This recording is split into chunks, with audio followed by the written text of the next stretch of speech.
కొణిదెల పవన్ కళ్యాణ్ అనే నేను శాసనం ద్వారా నిర్మితమైన భారత రాజ్యాంగం పట్ల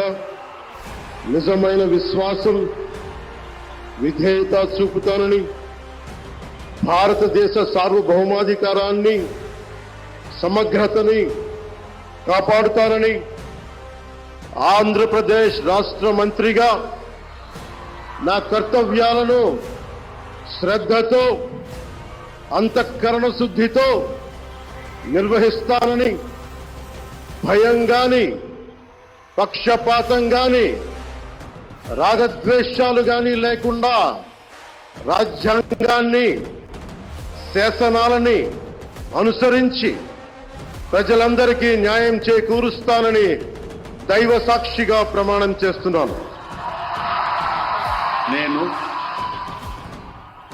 కొణిదెల పవన్ కళ్యాణ్ అనే నేను ఆంధ్రప్రదేశ్ రాష్ట్ర మంత్రిగా నా పరిశీలనకు వచ్చిన లేదా నాకు తెలియవచ్చిన ఏ విషయాన్ని, నా కర్తవ్యాలను సక్రమంగా నిర్వహించేందుకు అవసరమైన మేరకు తప్ప ప్రత్యక్షంగా గాని, పరోక్షంగా గాని